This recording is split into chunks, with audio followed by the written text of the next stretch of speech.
नमस्कार मित्रांनो, gas cylinder योजनामध्ये पैसे भरपूर महिलांना आलेले नाही आहेत. त्याच्यामध्ये या महिलांना आता पुढे पैसे मिळणार नाही आहेत. त्याच्यामध्ये 2 ते 3 असे महत्त्वाचे प्रॉब्लेम्स आहेत, ते पण मी पुढे डिस्कस करणार आहे. तिसरा तर अत्यंत महत्त्वाचा आहे. त्याच्यामध्ये खूप सारे प्रॉब्लेम्स आहेत. सरकारनं काही आता आदेश दिलेले आहेत. गॅस एजन्सीमध्ये प्रॉब्लेम्स आहेत किंवा गॅस कनेक्शनमध्ये प्रॉब्लेम्स आहेत. कोणाला 530 रुपये येत आहेत, कोणाला 800 रुपये येत आहेत, कोणाला 810 रुपये येत आहेत, कोणाला 506 रुपये येत आहेत, कोणाला 518 रुपये येत आहेत. ह्या सगळ्या गोष्टींची एकंदरीत माहिती आपण या व्हिडिओमध्ये पाहणार आहोत. व्हिडिओ हा संपूर्ण पहा आणि व्हिडिओला संपूर्ण पाहिल्यानंतर पहिल्यांदा चॅनलला सबस्क्राईब करा. चॅनल सबस्क्राईब केल्यानंतर व्हिडिओ हा जास्तीत जास्त लाईक आणि शेअर करा आणि तुमची कमेंटसुद्धा इथं महत्त्वाची आहे. लक्षात घ्या, गॅस सिलेंडर योजना ही कालपासून सुरू झालेली आहे. सकाळपासून बहुतांश पात्र महिलांना याचा लाभ मिळालेला आहे, परंतु या महिलांना आता पुढे पैसे मिळणार नाही आहेत. लक्षात घ्या, तुम्ही जर ह्या चुका केल्या असतील तर तुम्हाला हे पैसे येणार नाही आहेत. गॅस सिलेंडरचे पैसे आलेले नाहीत, काय करायचं? गॅस एजन्सीमध्ये प्रॉब्लेम आहे. एजन्सीमध्ये गेल्यानंतर लोक KYC नाही म्हणतायत किंवा पुरुषाच्या नावावर कनेक्शन आहे, मला 500 भेटले, पुढे पैसे मिळणार का? 3 महिन्याचे एकदम मिळणार का? 1 महिन्याचे एकदा मिळणार? ह्या सगळ्या गोष्टींची माहिती आपण या व्हिडिओमध्ये पाहणार आहोत. लक्षात घ्या, सगळ्यात प्रथम तुमचे काही महत्त्वाचे प्रश्न आहेत, त्यानंतर मी तुम्हाला मध्ये महत्त्वाच्या सूचना सांगणार आहे. या 3 जे काही महत्त्वाचे निर्णय आहेत ते सुद्धा मी तुम्हाला सांगणार आहे. ते व्यवस्थित नीट पहा. चला बघूया नेमकं तुमचे पहिलं काय आहे. KYC बंद आहे म्हणता आहेत, काय करायचं आहे? लक्षात घ्या, आता याच्यावरती मी हळूहळू येणारच आहे. प्रत्येकावर 816 रुपये जमा झाले सबसिडी म्हणून. गॅस जोडणी मिस्टरांच्या नावावर आहे, चालेल का? लक्षात घ्या, ह्या गोष्टी सगळ्या आपण एक कमेंट बघूया. जास्त कमेंट्स आपण जे असतील त्याच्यावरती प्रश्नाचं उत्तर देऊया. पहिल्यांदा आधी 514 आले, 508 आले आणि मला 1,500 रुपये पण आले, 803 रुपये पण आले. डोंबिवली ठाणे रात्री 803 आले. पुढे बघा, मला नाही आले, पैसे आले नाही. HP गॅसचे KYC झाली आहे. पुढे बघा, लक्षात घ्या, महत्त्वाचं आहे की मला पण 519 आले. माझा उज्ज्वला गॅस नाही, लाडकी बहीण योजना पात्र आहे. जुलैनंतर माझ्या नावावर गॅस घेतला आहे, मला पैसे येतील का? पुरुषाच्या नावावर असेल गॅस कनेक्शन तर काय करणार? मला आले.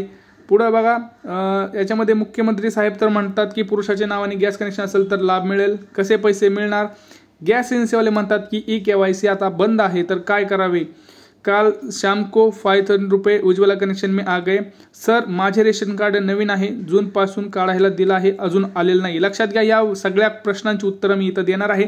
तत्पूर्वीच लक्षात घ्या, तुम्हाला काही महत्त्वाच्या सूचना सुद्धा मी सांगणार आहे. पहिला प्रश्न आपण इथं महत्त्वाचा होता की गॅस एजन्सी म्हणत आहे की KYC नाही आहे. लक्षात घ्या, गॅस सिलेंडर योजनासाठी तुमचं गॅस KYC कनेक्शनचं KYC असणं अत्यंत महत्त्वाचं आहे. जर तुमचं गॅस कनेक्शनचं KYCच केलं नाही तर तिथं मात्र मोठा प्रॉब्लेम होऊ शकतो. तुम्हाला गॅस कनेक्शन जर KYC नाही झालं तर तुम्हाला इथं पैसे येणार नाही आहेत, असं सरळ याच्यामध्ये सांगितलेलं आहे. शासनाचा निर्णय आहे हा, तो पहिला निर्णय होता ज्याच्यामध्ये सरकारनं कंपल्सरी केलेलं आहे की गॅसचं KYC करणं गरजेचं आहे. आता तुम्ही म्हणत आहात की गॅस एजन्सीवाले नाही म्हणतायत. लक्षात घ्या, सरकारने स्वतः आदेश दिलेले आहेत. कुठलीही गॅस एजन्सी असू द्या, तुमच्या जवळची असू द्या, तुमचं जे कनेक्शन आहे तिथं असू द्या, प्रत्येकाला गॅस कनेक्शन करायला सांगितलेलं आहे. तुम्ही त्यांना डायरेक्ट बोलू शकता, गॅस कनेक्शनची KYC चालू आहे, नाही तुम्ही जर KYC नाही केली तर आम्हाला पैसे मिळणार नाही आहेत आणि आम्ही तुमच्या विरोधात तक्रारसुद्धा करू शकतो. असं तुम्ही जर बोलले तरच इथं काहीतरी होऊ शकतं. तुम्ही बोलले नाही तर, कारण ते का करत नाही KYC? कारण मोफत KYC करायची आहे, त्यांना त्याचा काही लाभ मिळणार नाही आहे. लक्षात घ्या, तुम्हाला लाभ पाहिजे असेल तर तुम्हाला बोलणं गरजेचं आहे, KYC करणं गरजेचं आहे. तुम्ही जर बोलले नाही तर इथं प्रॉब्लेम होऊ शकतो. तुम्हाला डायरेक्ट अधिकारसुद्धा आहे तक्रार नोंदवायची, तक्रार नोंदवू शकता, कारण KYC विनामूल्य आहे, ते करणं गरजेचं आहे. त्यासाठी मी तुम्हाला कागदपत्रसुद्धा सांगत आहेत, कुठली तर पासबुक वगैरे, आधार कार्ड आणि तुम्ही स्वतः पाहिजे तिथं. आणि पुढचा प्रश्न जो महत्त्वाचा होता तो म्हणजे गॅस कनेक्शन प्रॉब्लेम्स आहेत. लक्षात घ्या, बहुतांश आता माता भगिनी खुश झालेल्या आहेत, कारण लाडकी बहीण योजनाचे पैसे आणि गॅस सिलेंडर योजनेचे पैसे एकत्र आलेले आहेत. परंतु अशा काही आपल्या माता भगिनी आहेत ज्यांच्या अकाउंटमध्ये एकही पैसा आलेला नाही आहे. लाडकी बहीण असू द्या किंवा तुमचं तिथं गॅस कनेक्शन असू द्या, एकही पैसा त्यांना आलेला नाही आहे. तर तुमच्यामध्ये एक गोष्ट मी तुम्हाला सांगतो कॉमन, ती म्हणजे तुमचं आधार स्टेटस किंवा बाकीच्या गोष्टी. आता हे तर आपल्याला माहितीच आहे. तर पुढचं महत्त्वाचं काय तर कनेक्शन प्रॉब्लेम्स. खूप जण म्हणत आहेत की आमचं पुरुषाच्या नावावर कनेक्शन आहे, आमचं स्त्रीच्या नावावर कनेक्शन आहे. आता आपण याच्यामध्ये जनतेमधूनच कौल घेणार आहोत. लक्षात घ्या, बहुतांश जणांना पैसे आलेले आहेत. त्यांनीच सांगायचं आहे की यापैकी कोणाकोणाचं कनेक्शन हे पुरुषाच्या नावावर आहे। आता ज्यांना पैसे आले आहेत त्यांनी या प्रश्नाचं उत्तर द्यायचं आहे, कारण आपल्या बाकीच्या माता भगिनींना याचा फायदा होऊ शकतो। लक्षात घ्या, कोणाकोणाचं कनेक्शन हे पुरुषाच्या नावावर आहे आणि कोणाला त्याचे पैसे आलेले आहेत अशांनी प्रत्येकाने कमेंट करावं अशी माझी नम्र विनंती आहे, कारण याचंच मदत आपल्या बाकीच्या आपल्या माता भगिनींना होणार आहे। असं जर बघायला गेलं तर याच्यामध्ये महिलेच्या नावावर कनेक्शन असणं गरजेचं आहे नियमानुसार, परंतु आता याच्यामध्ये जर सरकारनं जर कंपल्सरी म्हणजे सरसकट जर केलं तर पुरुषाच्या नावावर जे कनेक्शन आहेत त्यांना सुद्धा येऊ शकतं। लक्षात घ्या, याच्यामध्ये त्यांनी आधी सांगितलं होतं की महिलेच्या नावावर गॅस कनेक्शन असणं आवश्यक आहे, परंतु जर त्यांनी कंपल्सरी केलं तर पुरुषाच्या नावावर सुद्धा हे होऊ शकतं, म्हणजे पुरुषाच्या नावाने जे कनेक्शन आहे त्यांना सुद्धा पैसे येऊ शकतात।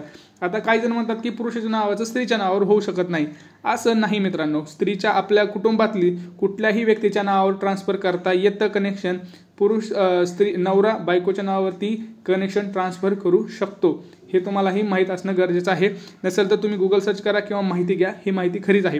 पुढचं आणि सगळ्यात महत्त्वाचं लक्षात असं आहे की दादा आमचं जे कनेक्शन आहे ते आमचं HP आहे, आमची KYC झालेली आहे, आम्हाला पैसे आलेले नाही आहेत। लक्षात घ्या, हळूहळू टप्प्याटप्प्याने पैसे येत आहेत, कोणीही गडबड करू नका, प्रत्येकाचे पैसे हे येणार आहेत। आता असं आहे की कोणाला 508 रुपये आलेले आहेत, कोणाला 803 रुपये आलेले आहेत। लक्षात घ्या, 300 रुपये पहिल्यांदा येतं, 300 रुपये ट्रान्झॅक्शन पहिल्यांदा येत आहे, नंतर 500, कारण 500 रुपये हे राज्य सरकारकडून येत आहे आणि 300 रुपये जे आहे उर्वरित जी काही रक्कम आहे ती आपल्याला केंद्र सरकारकडून येत आहे। अशी दोन्ही मिळून ही रक्कम आपल्या खात्यामध्ये पडत आहे। त्यामुळे कोणी टेन्शन घेऊ नका, कोणाला 300 आले असते तर कोणाला 500 आले असते, तुम्ही एकदा ट्रान्झॅक्शन्स चेक करा, तुमचे बँकेमध्ये ट्रान्झॅक्शन नक्कीच तुम्हाला 300 आणि 500चं ट्रान्झॅक्शन दिसन, कारण हे वेगवेगळे ट्रान्झॅक्शन झालेले आहेत, कोणाकोणाला डायरेक्ट ट्रान्झॅक्शन झालेलं आहे, याच्यामध्ये बदल आहेत। त्यामुळं कोणी टेन्शन घेऊ नका, 300 रुपये आले असतील तर 500 रुपये येतील, 500 रुपये आले असतील तर 300 रुपये हे नक्की आले असतील किंवा येतील। लक्षात घ्या, तुम्हाला ट्रान्झॅक्शन्स चेक करायचं आहे, तुमच्या बँकेमध्ये आज जावा, तिथं जाऊन तुमचे ट्रान्झॅक्शन्स बघा, एकदा चेक करा, नाही तर मोबाईलवरती घर बसल्यासुद्धा आपण चेक करू शकतो। मोबाईलमध्ये ॲप्लिकेशन जे असतं बँकेचं ते ओपन करून ट्रान्झॅक्शन्स कालपासूनचे आजपर्यंत निवडा डेट आणि त्या डेटची ट्रान्झॅक्शन तुम्ही पाहू शकता। अजून पुढचं महत्त्वाचं लक्षात घ्या जे आहे ते म्हणजे पुरुषाचं नाव तुम्हाला मी सांगितलंच आहे, गॅस एजन्सीवाले नाही म्हणत आहेत। लक्षात घ्या, तुम्ही याच्यामध्ये तुम्ही बोलात तरच होईल फायदा। सर माझे रेशन कार्ड नवीन आहे, जूनपासून काढायला दिलं आहे, अजून आलं नाही। लक्षात घ्या, रेशन कार्ड तुमचं असणं आवश्यक इथं नाही आहे, तुमचं पहिल्यांदा लक्षात घ्या, तुमचं जर रेशन कार्ड फोडलेलं असेल जुलैच्या अगोदर तर तुम्हाला इथं याचा फायदा होणार आहे। 1 जुलैच्या नंतर ज्यांनी गॅस कनेक्शन घेतले आहेत त्याच्याबद्दल अजून तरी काही अशी विशेष माहिती आलेली नाही आहे, त्यामुळं आपण पाहूयात की जुलैनंतर तुम्ही कमेंट करून सांगा जुलैनंतर कोणाचं कनेक्शन घेतलेलं आहे आणि त्यांना पैसे आलेले आहेत त्यांनी इथं सांगू शकता। महत्त्वाचं म्हणजे काय तर जुलैच्या अगोदरचे रेशन कार्ड जे फोडलेले आहेत त्यांना इथं कंपल्सरी पैसे येणार आहेत। आता याच्यामध्ये तुम्हाला काही प्रश्न असेल तर तुम्ही कमेंट सेक्शनमध्ये नक्की विचारा। आपल्या चॅनलला लक्षात घ्या, पहिल्यांदा सबस्क्राईब करा। खूप जण माझे मित्र असे आहेत, माता भगिनी आहेत, व्हिडिओ पाहतात, माहिती घेतात, परंतु सबस्क्राईब करत नाहीत। सबस्क्राईब करणं हे मोफत आहे मित्रांनो आणि हे तुमच्याच फायद्याचं आहे, कारण मी लवकरात लवकर आणि अपडेटेड माहिती तुमच्यासाठीच घेऊन येत असतो। जर तुम्ही सबस्क्राईब नाही केलं तर तुमच्यापर्यंत माहिती पोहोचणार नाही आणि तुम्हाला लवकर माहिती न मिळाल्यामुळे योजनांचा फायदा घेता येणार नाही। त्यामुळे प्लीज सबस्क्राईब करा, तुमच्यासाठीच हे योग्य आणि महत्त्वाचं आहे। त्यामुळं आता हे लक्षात घ्या, काही प्रश्न असू द्या गॅस सिलेंडर योजनेबाबत तुम्ही कमेंट करा आणि सगळ्यात महत्त्वाचं ज्याला पैसे आलेत त्यांचं पुरुषाच्या नावानं कनेक्शन आहे का हे एक सांगायचं आहे आणि किती आले हेही सांगायचं आहे आणि तुमचा जिल्हा जरी टाकला तरी उत्तम आहे। भेटूया पुढच्या व्हिडिओमध्ये, तोपर्यंत जय महाराष्ट्र मित्रांनो।